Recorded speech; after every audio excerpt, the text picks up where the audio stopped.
अच्छा जी। अच्छा, अभी हमने जितनी चीजें डिस्कस की हैं, अगर उस हवाले से कुछ क्वेश्चंस हैं तो अब मैं कुछ क्वेश्चंस ले लूं, फिर हम आगे चलेंगे। अच्छा, जब मैं लेक्चर दे रहा हूँ ना, तो आप लोग किसी जगह पे नोट कर लिया करेंगे ये सवाल करना है, ताकि जब क्वेश्चंस की वो आए तो आपको भूल ना जाए, आपको पता हो कि किस जगह पे क्या पूछना है। तो अभी अगर किसी का कोई सवाल है किसी हवाले से, तो हम वो कंडक्ट करते हैं, फिर आगे डिस्कस करते हैं। शहजाद साहब, मैं बस ये कंफर्म करना चाह रहा था कि जी। चैम्बर ऑफ कॉमर्स में और जो हमने टीडीए वाला देखा है, फ्री जी। ट्रेड, मतलब अगर कंट्री फ्री ट्रेड एग्रीमेंट में आती है तो हमें certificate of origin chamber of commerce से नहीं चाहिए होगा, और अगर वो फ्री ट्रेड में नहीं आती तो हमें कॉमर्स से भी चाहिए होगा। प्लीज ये कंफर्म कर। सर्टिफिकेट सर्टिफिकेट ऑफ ओरिजिन बनेगा चैम्बर से ही। ठीक है। बट अगर वो आपका इंपोर्टर फ्री ट्रेड एग्रीमेंट में फॉल करता है और वो आपसे रिक्वायर्ड करता है, तो फिर चैम्बर से बना हुआ सर्टिफिकेट 3 कॉपियों के साथ आप टिडैप के ऑफिस में लेकर जाएंगे और उनसे कहेंगे कि मुझे इसको वेरीफाई कर दें, टेस्ट कर दें। फिर उस कॉपी के ऊपर टिडैप आपको टिडैप की स्टैंप लगा देगा। और अगर वो कंट्री फ्री ट्रेड में नहीं आती तो तो फिर जरूरत फिर? नहीं है। अच्छा, फिर सिर्फ चैम्बर ऑफ कॉमर्स के ही फिर चाहिए। सिर्फ चैम्बर ऑफ कॉमर्स के उसको सिर्फ फिर ये चाहिए कि इस प्रोडक्ट का ओरिजिन पाकिस्तान है, अगर वो रिक्वायर्ड करे तो। अच्छा। अगर वो रिक्वायर्ड नहीं करता तो फिर तो चैम्बर की भी जरूरत नहीं है। अच्छा, फिर वो नॉन प्रेफरेंशियल में आ जाएगा फिर फिर तो। तो किसी में भी वो उसको, अगर वो सिर्फ मांगे तो फिर आपने ये बनवाना है। ठीक ठीक हो गया, हाँ, ओके, आठ थैंक सौ यू। रुपया फीस होती है इस पेपर की। तो अगर वो रिक्वायर्ड करे आपका इंपोर्टर, तो फिर आप चैम्बर से इसको बनवाते हैं, और इसके लिए चैम्बर में आपकी कंपनी का रजिस्टर्ड होना जरूरी है। ठीक, अच्छा सर, एक और बात क्लियर कर दे कि ये हम जी। जो डिटेल डिस्कस कर रहे थे, ये गुड्स के रिलेटेड है।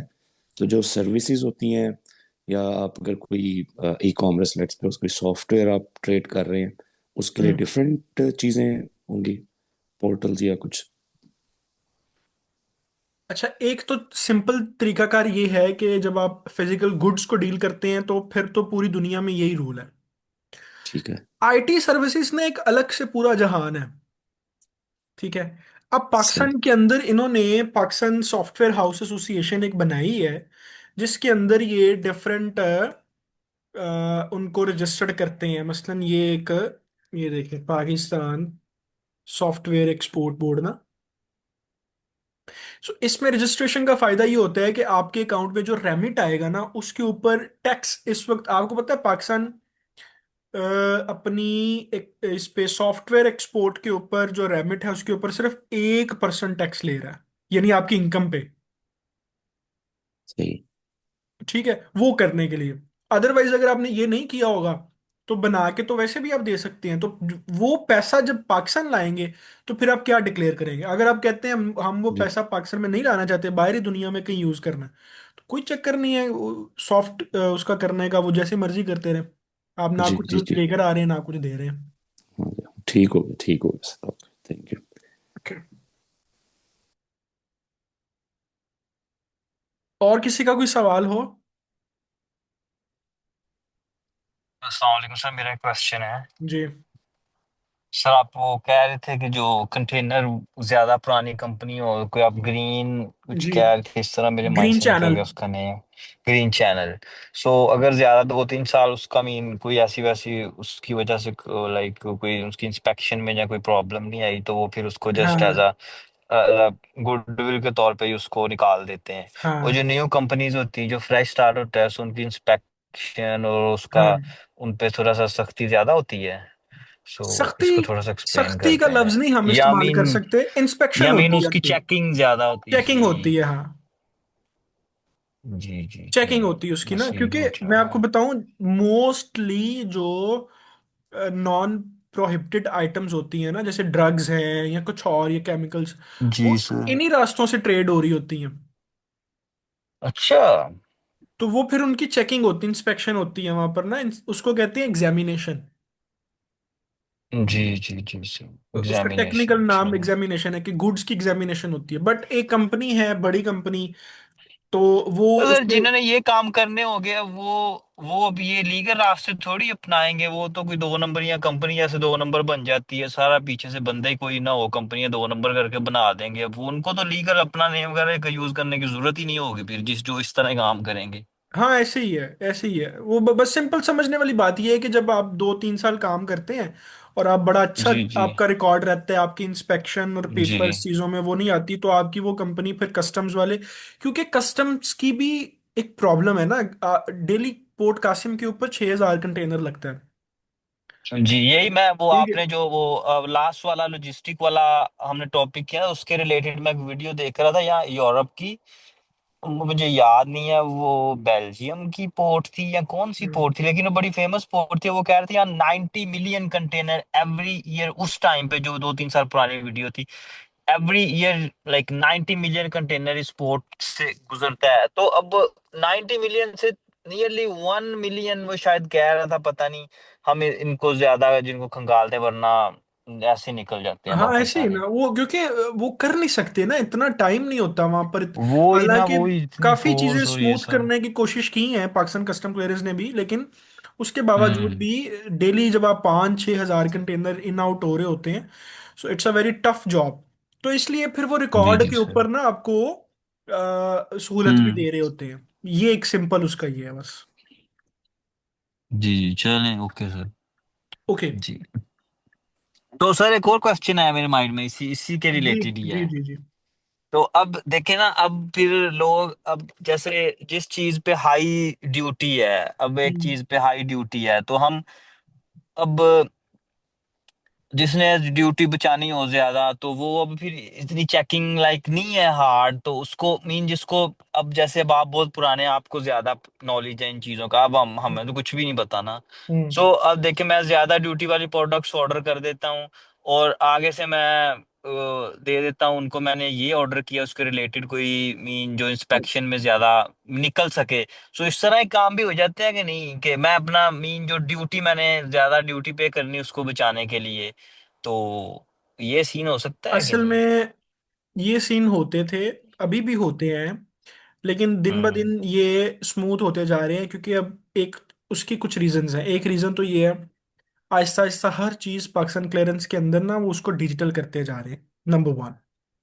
नंबर टू, हम्म के चीजें होती तो थी ऐसी, लेकिन आपको पता है अगर इस तरह एग्जामिनेशन के अंदर किसी की चीज फंस जाए, तो उस पे पेनल्टीज भी हम्म पड़ती हैं, उस पे ड्यूटीज भी पड़ती हैं, फाइन्स भी होते हैं, और मोस्ट चांसेस में अगर ज्यादा बड़ा केस हो तो मोस्ट चांसेस में वो कंपनी भी बैन हो जाती है।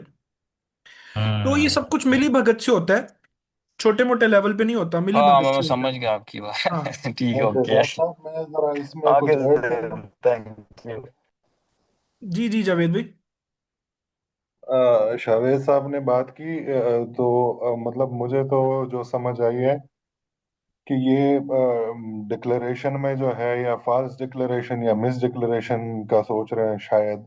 हाँ तो इसमें सिर्फ ये नहीं होता, अगर आप कोई भी ऑफेंस कमिट करते हैं, तो एक होता है कंट्रावेंशन जो रिट्रोस्पेक्टिवली आपसे ड्यूटी टैक्सेस रिकवर करता है, साथ में पेनल्टी भी लगती है। एक हाँ होता है सीजर, जो मतलब गुड्स आपकी फिजिकली कॉन्फिस्केट हो जाती हैं, वो सीजर भी हो सकता है, देयर इज अ पॉसिबिलिटी। और हाँ एक और चीज है एफआईआर, जब हाँ। कॉग्निजेबल ऑफेंस, क्योंकि ये मिस डिक्लेरेशन, स्मगलिंग, ये सारा कॉग्निजेबल ऑफेंस है, तो इसमें एफआईआर भी हो जाती है।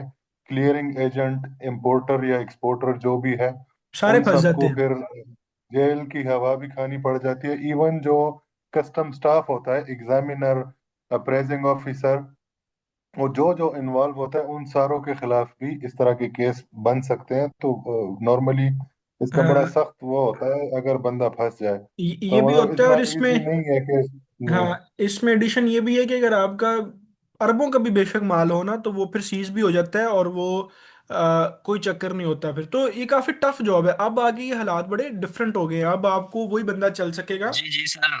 जो एक और बड़ा। क्वेश्चन मेरे माइंड में आ गया ना इस बात से, कि अगर हम अपनी प्रोडक्ट को कुछ और शो करवाएंगे, वो प्रोडक्ट हमारी पकड़ी गई, तो मीन फिर जो हमने पैसा लगाया था उस प्रोडक्ट को यहाँ लगाने की सिर्फ ड्यूटी बचाने के लिए, तो मीन फिर तो वो हमारा पूरा कंटेनर ही गया ना, ये तो फिर मीन जी वो अपना आपको। लॉस मिस करने वाली वो तो बात मिस है। मिस डिक्लेरेशन हो गया ना। अब हाँ एक और चीज हाँ ये बात है, आपकी ठीक अगर है। फर्दर ऐड करता हूँ मिस डिक्लेरेशन जो है सेक्शन 32 और 32A। अगर तो आप कोई भी फॉल्स डॉक्यूमेंट सबमिट करते हैं कस्टम के पास, या फिर जी जी आप मिस डिक्लेरेशन किसी भी तरह से वो फॉल्स इंफॉर्मेशन देते हैं, तो जी। उसमें जो केस में आप फंस गए, तो वो प्रेडिकेट ऑफेंस भी है, मतलब वो ऑफेंस जिसमें मनी लॉन्ड्रिंग का फैक्टर भी आ जाता है। और इससे ज्यादा सख्त कानून फिर मनी लॉन्ड्रिंग का है, क्योंकि इस पे सुपर प्रेशर है फेटफ का, जो फाइनेंशियल एक्शन टास्क फोर्स को वो कुछ साल पहले 18 में जी। पाकिस्तान को ग्रे लिस्ट किया था। तो ये FATF ने। चीजें सारी माइंड में रखनी है। मतलब थोड़ा फायदा तो होता है वक्ती, लेकिन अगर आप फंस गए तो फिर बहुत बुरा फंसेंगे। और ये मैं बताऊं अब आके ये शावेज भाई, क्योंकि मैं बड़े अरसे से मैं ये जी बिजनेस जी सर जी। मैं सीख भी रहा था, फिर कर भी रहा हूँ, अब सिखा भी रहा हूँ। अब ना बहुत चीजें चेंज हो गई हैं अब। बड़ा मुश्किल हो गया ये चीजें करना, और खास तौर पे जब से अफगान ट्रांजिट के इश्यूज होना शुरू हुए हैं। पहले क्या होता था कि अफगान ट्रांजिट के ऊपर प्रोडक्ट्स स्मगल्ड होती थी, और वहां से बॉर्डर के ऊपर कंटेनर आपके चेंज होके वापस पाकिस्तान में आ जाते थे। तो ये होती थी चीजें आज से 10 15 20 साल पहले। अभी ना दिन ब दिन, हर हर आने वाला दिन जो है वो एक नई रेगुलेशन आ रही है, और वही बंदा टिकेगा जो काम जेन्युइन लीगल करने वाला काम होगा। सो अच्छा हम। सर, एक जी। और चीज जो बिल्कुल ही रीसेंट है, दो चीजें हैं। एक है सेंट्रल एग्जामिनेशन यूनिट, CEU, हम्म। और एक है सेंट्रल असेसमेंट यूनिट, SCAU। ये बहुत रिसेंट है कस्टम्स के अंदर। इसमें ये है कि पहले तो अगर आप किसी के साथ मिल मिला के कुछ कर रहे होते थे, किसी को पैसे दे दिया जो भी, अब एक सेंट्रलाइज सिस्टम है। अगर GD पेशावर में भी फाइल होती है, तो वो सेंट्रलाइज जो असेसमेंट यूनिट है कराची में बैठ के वो उसकी एग्जामिनेशन के बाद असेसमेंट करेगा।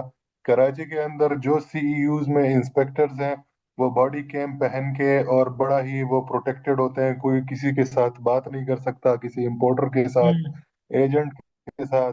और सारी उनकी गुफ्तगू जो है वो यूनिट उसमें कंट्रोल सिस्टम रूम में में होती है। सुनी जाती है।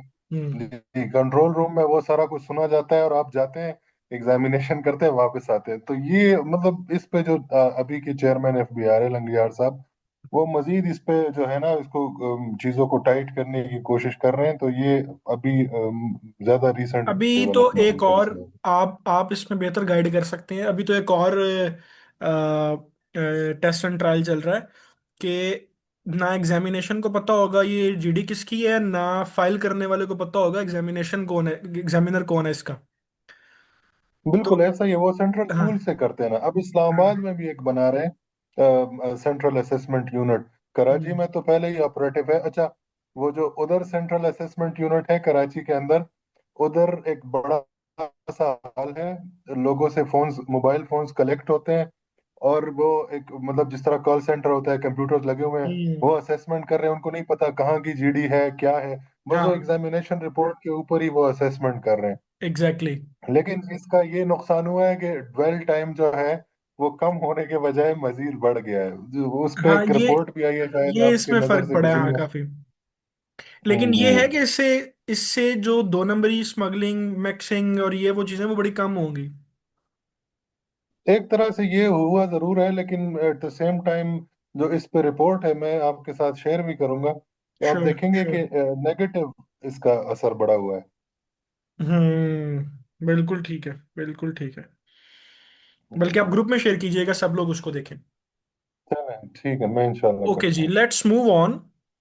अच्छा, ऊपर जो हमने डॉक्यूमेंट्स पढ़े हैं वो नेसेसरी कैटेगरी में आते हैं। कुछ एडिशनल डॉक्यूमेंट्स पढ़ते हैं जो प्रोफेशनलिज्म कैटेगरी में आते हैं। अगर आप ये लोग करें तो बहुत अच्छा इम्पैक्ट पड़ता है आपकी कंपनी के ऊपर।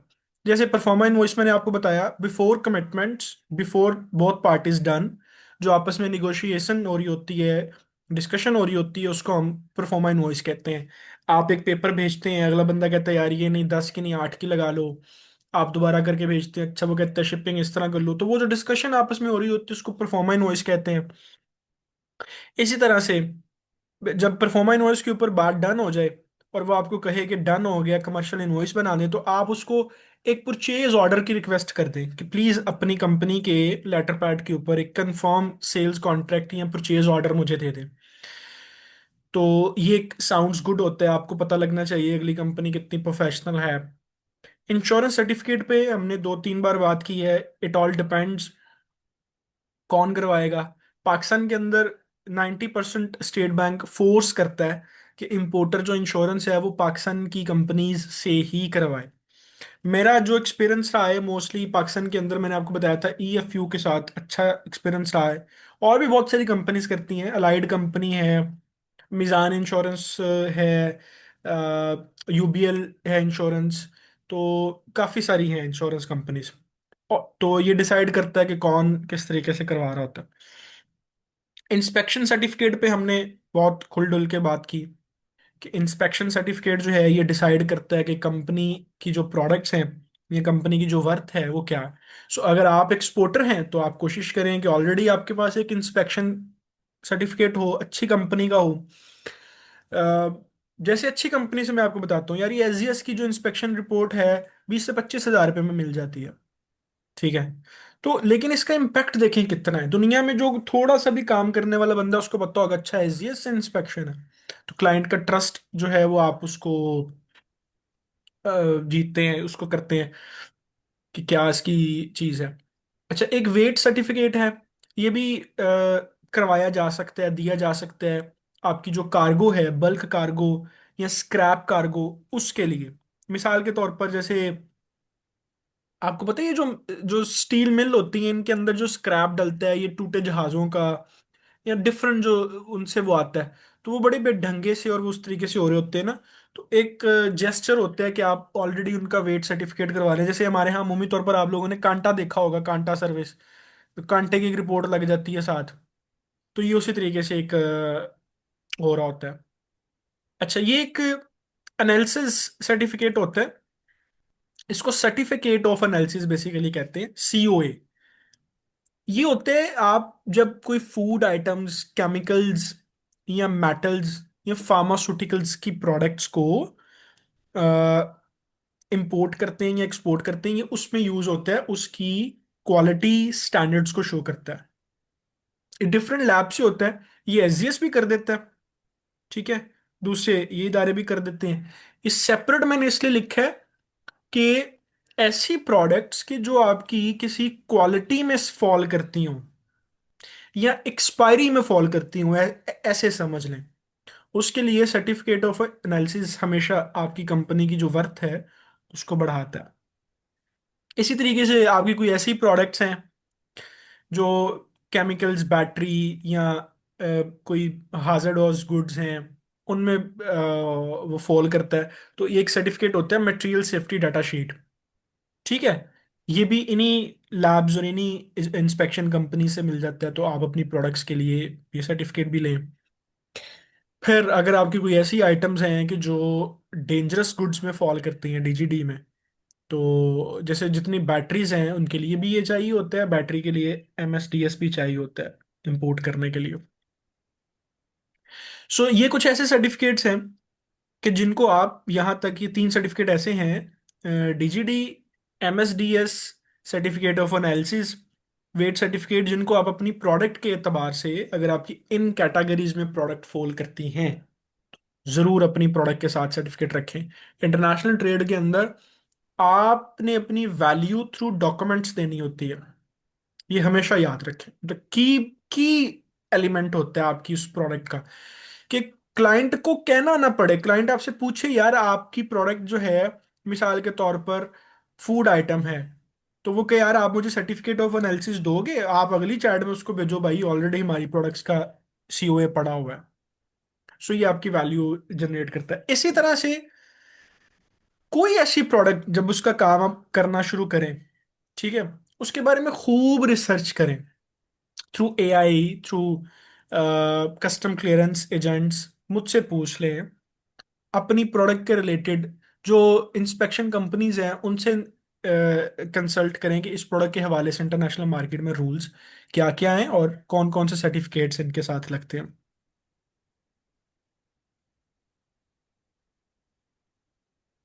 पाकिस्तान के अंदर जो एक एक्सपोर्ट इंपोर्ट परमिट है वो मैंने आपको बताया ही, जो जो जिस साइड की हम बात कर रहे हैं, पीएसडब्ल्यू, यही आपका एक्सपोर्ट इंपोर्ट परमिट है जनरल। ₹500 इसकी रजिस्ट्रेशन फीस है। तो बिल्कुल सिंपल प्रोसेस के साथ हो जाता है। अच्छा, इसके अलावा कुछ ऐसे परमिट्स होते हैं जो किसी खास एसोसिएशन के साथ आपको चाहिए हो। ठीक है, जैसे मिसाल के तौर पर कुछ चीज़ें मैं आपको बताऊंगा जब हम वेबसाइट को डिस्कस करेंगे। अभी आपको सिर्फ बताता हूँ, ये वेबसाइट हमने बहुत डिटेल में डिस्कस करनी है, जो टिप की वेबसाइट है। अच्छा जी।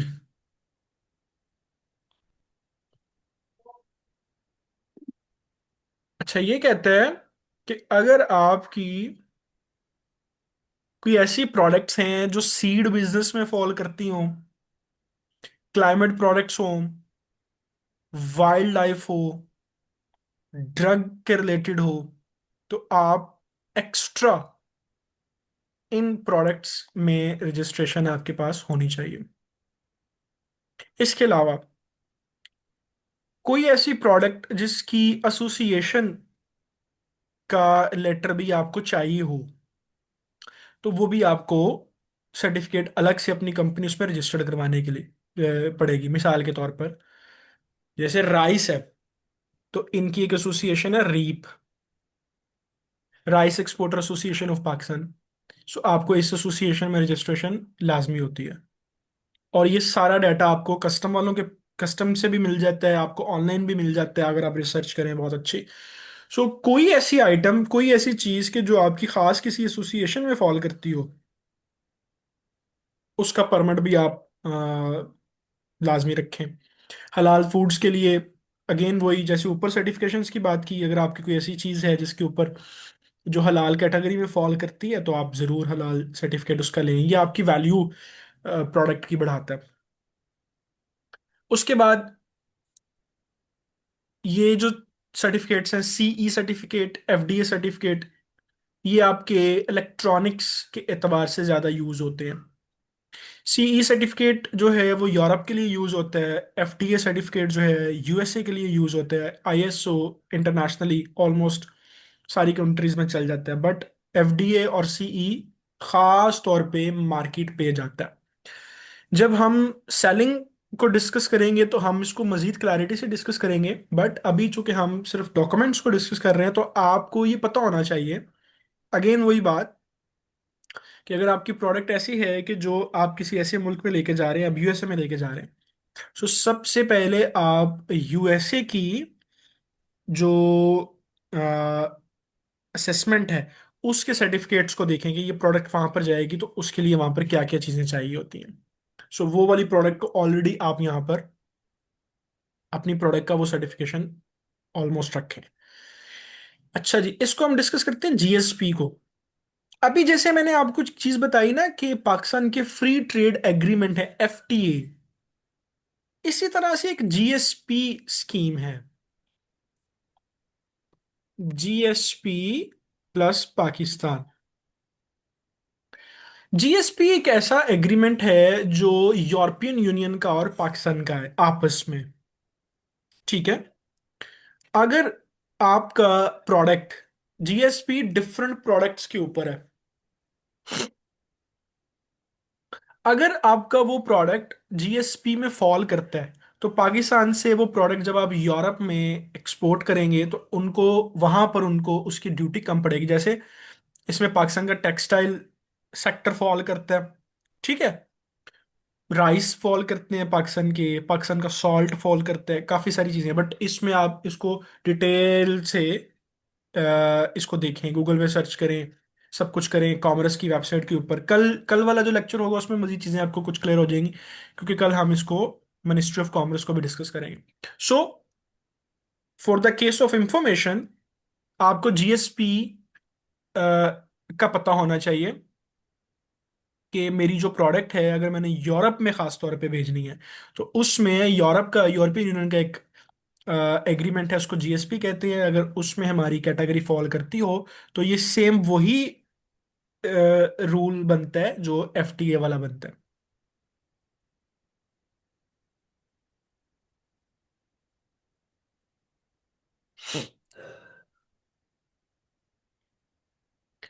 अच्छा जी, एटीए कारनेट जो है मैं आपको बताऊंगा जब हम टिडाप को डिस्कस करेंगे। उसमें आपको बताऊंगा ये क्या करता है।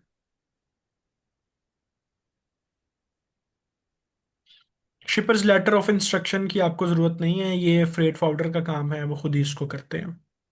अराइवल नोटिस जो है ये भी फ्रेट फॉरवर्डर के पास आता है। डिलीवरी ऑर्डर जो है ये भी फ्रेट फॉरवर्डर के पास आता है। आप लोगों का इससे कोई काम नहीं है।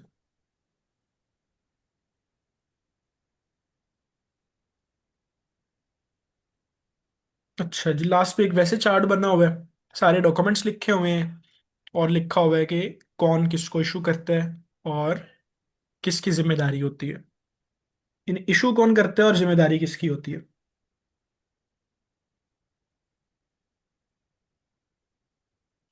अच्छा, अब मैं आपको बाकी डॉक्यूमेंट्स भी कुछ दिखाता हूँ।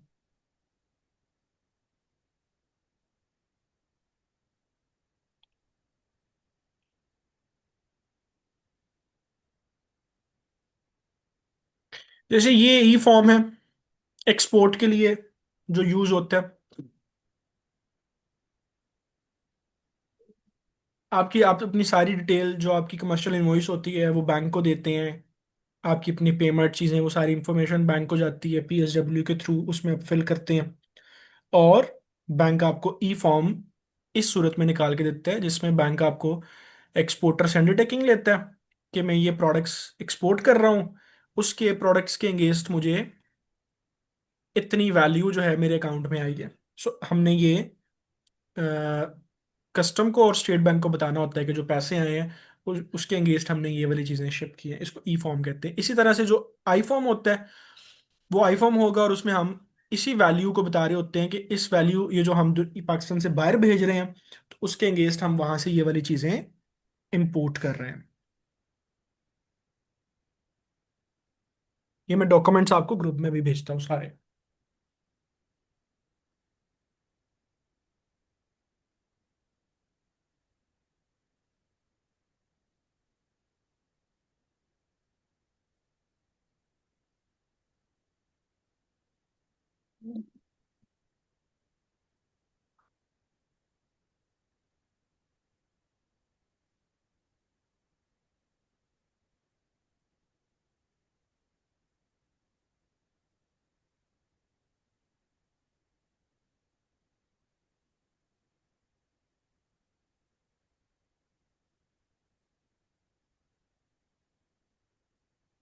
ये हमने अभी जीडी जो है वो डिस्कस किया है। अच्छा जी, होता है बिल ऑफ लाडिंग।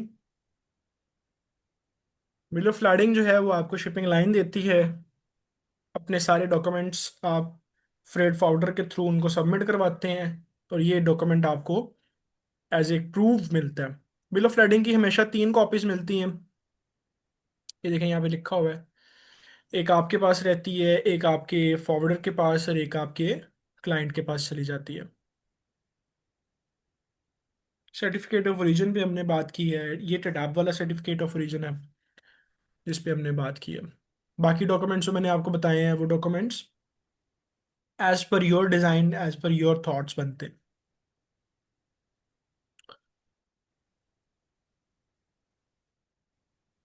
ओके। अच्छा जी, इस हवाले से अभी किसी का कोई सवाल है, कोई चीज़ है तो वो प्लीज़, अगेन हाउस ओपन है आप लोगों के लिए।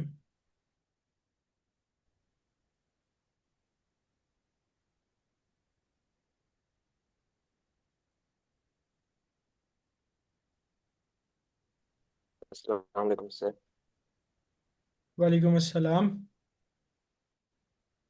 कैसे हैं सर? ठीक है। अल्हम्दुलिल्लाह ज़बरदस्त। अच्छा सर, मेरा एक ना छोटा सा डॉक्यूमेंटेशन के हवाले से ही क्वेश्चन था। जी। सर ने एक डॉक्यूमेंट शायद बात नहीं की, जो आईईसी होता है, इंपोर्ट एक्सपोर्ट कोड, जो हमें एक दिए, वो डॉक्यूमेंट नंबर का होता है। और वो कोई क्या भी ऐसा बताया डॉक्यूमेंट बंदा आपने, जो क्या है? कि इंपोर्ट एक्सपोर्ट में इन्वॉल्व हो। आईईसी। अच्छा, किस पर्पस के लिए यूज होता है ये?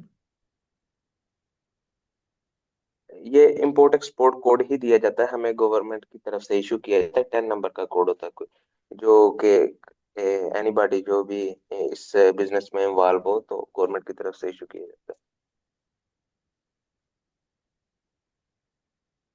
है। Is it exist? हम्म, मुझे तो, मैंने तो कभी आईईसी के नाम से कोई डॉक्यूमेंट ना देखा है ना कभी यूज किया है। आ, आपने कहीं कहीं सैंपल कोई पढ़ा है तो मुझे दिखाएं। मुझे तकरीबन पिछले 5 सालों में तो नहीं देखा, उससे पहले हो तो मुझे अंदाजा नहीं है।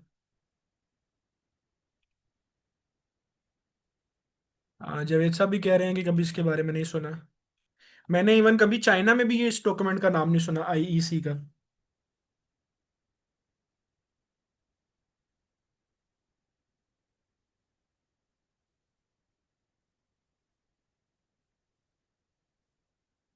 आईईसी ही आप कह रहे हैं ना?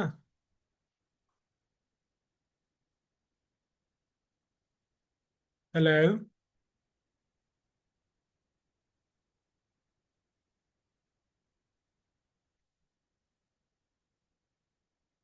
जी जी सर, मैं आईईसी के बारे में ही कह रहा हूँ। मैं एक मिनट देख।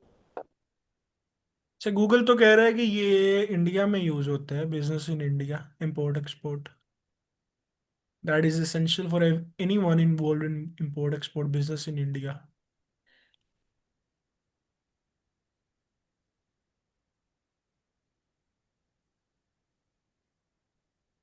चले, आप बाद में देख के ग्रुप में भेज दीजिएगा। वैसे मैंने कभी 5 सालों में ये ना पाकिस्तान में डॉक्यूमेंट सुने ना चाइना में कभी सुना है मैंने। अ, मैंने वो देख रहा था मैंने ना, उनका अब्दुल राउफ साहब हैं जो क्या कहते हैं ऑडियोनिक के फाउंडर। अच्छा। हाँ, तो उन्होंने इस बारे में बात की थी आईईसी डॉक्यूमेंट के बारे में। तो इसलिए मैंने वो नोट डाउन किया था, तो इसलिए आपसे पूछा था इसके बारे में। नहीं मुझे। पर खैर। अच्छा सर, ये मैंने गूगल किया है तो इसमें तो वो बता रहे हैं कि in Pakistan the equivalent of an import export code is VID which is mandatory for custom clearance of imports and exports. तो मतलब इधर तो वीबॉक आईडी तो है नॉर्मली जो चल रही होती है। तो बेसिकली ये ये, तो नॉर्मल चल रही होती है। हाँ बेसिकली ये जो है ना हमारा पीएसडब्ल्यू पाकिस्तान में, तो इसमें जब हम रजिस्ट्रेशन करते हैं तो एक कोड ये देते हैं हमें, जिसके जो हमारा लॉगिन कोड भी होता है, और उसके थ्रू हम मतलब इंपोर्ट एक्सपोर्ट अपनी क्लियरेंस के लिए वो करते हैं। But I never heard about IEC. उसको इंपोर्ट एक्सपोर्ट कोड करके कोई बोल सक वो कर ले तो वो अलग बात है, but in professional language IEC के नाम से ना मैंने कभी कोई डॉक्यूमेंट यूज किया है ना कभी मैंने देखा है डॉक्यूमेंट। किसी ने अपनी टर्म में उसको बोल दिया हो तो वो एक अलग बात है। बट पीएसडब्ल्यू में आपको दिखा देता हूँ, जो सही। पाकिस्तान का इंपोर्ट एक्सपोर्ट का मेन वो है जिससे हम वो करते हैं, तो इसमें अच्छा, आपको जो मैं। जो सर इस तरह है कि वीबॉक आईडी जो है वो हाँ। भी 10 डिजिट ही होती है। हमारी तो CUS डैश और आईडी नंबर जो होता है बीच का हिस्सा वो होता है। बाकी प्राइवेट का मुझे नहीं पता, लेकिन वो भी 10 डिजिट होता है। तो PSW का मुझे नहीं आइडिया। बहरहाल वीबॉक आईडी 10 डिजिट्स होती है।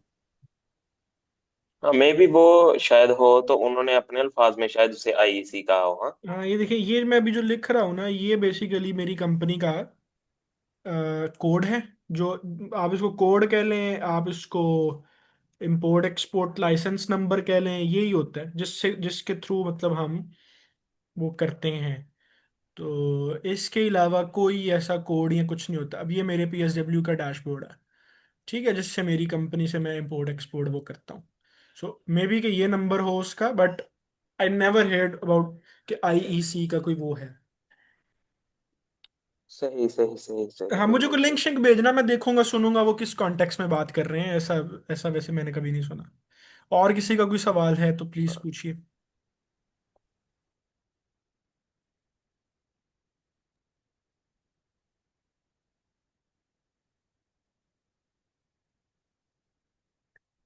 अच्छा, अगर किसी का सवाल नहीं है अच्छा कोई। जी। शहजाद साहब, ये बताएं, ये जो CO बनता है जी। सर्टिफिकेट ऑफ ओरिजिन या TDEP से, इसको इसका ये चार्ज करते हैं, या अगर करते हैं तो ऑफिशियली वो जो एक तो होता है रिसीट होती है, एक इसके ऊपर भी लेते हैं।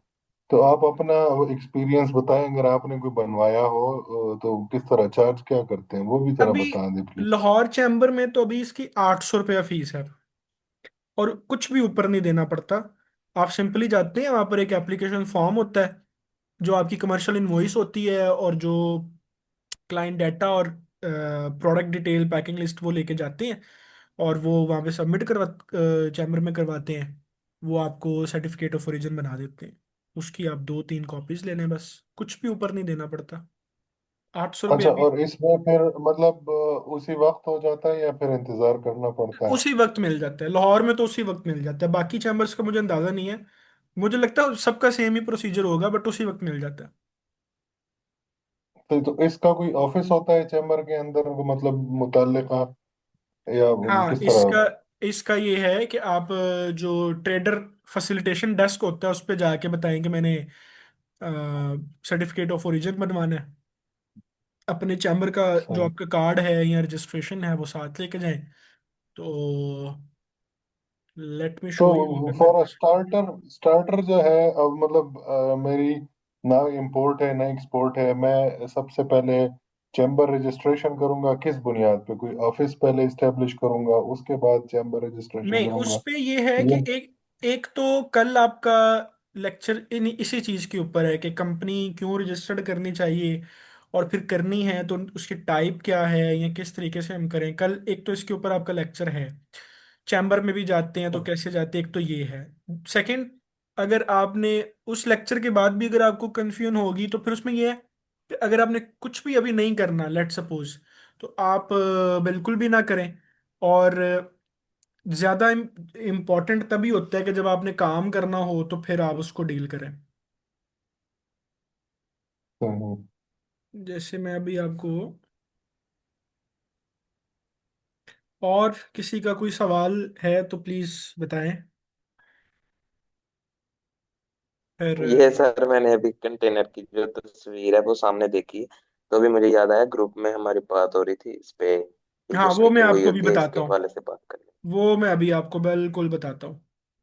अभी मैं लिंक जनरेट करता हूँ एक। दोबारा वीडियो का ये सेशन हमारा खत्म हो गया, फिर मैं आपको वो कंटेनर का बताता हूँ। वो अच्छा किया आपने मुझे याद करवा दिया, मैं बिल्कुल भूल गया था। सही। अभी ये देखें जावेद भाई, जैसे ये मेरी कंपनी का चैम्बर सर्टिफिकेशन है ना। ठीक है, ये हर साल रीन्यू होता है। अभी 31 मार्च 2026 में ये रीन्यू हो जाएगा। सो मैं वहाँ पे जाता हूँ, ये मेरा इंडियन नंबर है। ठीक है, और इसके मैं इस पर जाके अपने इस लाइसेंस की कॉपी देता हूँ। ये मेरा साथ जो है, ये मेरा चैम्बर का कार्ड है। तो मेंबरशिप के साथ, और मैं इंफॉर्मेशन अपनी देता हूँ, और वहाँ से हम सर्टिफिकेट ऑफ ओरिजिन बनवा लेते हैं।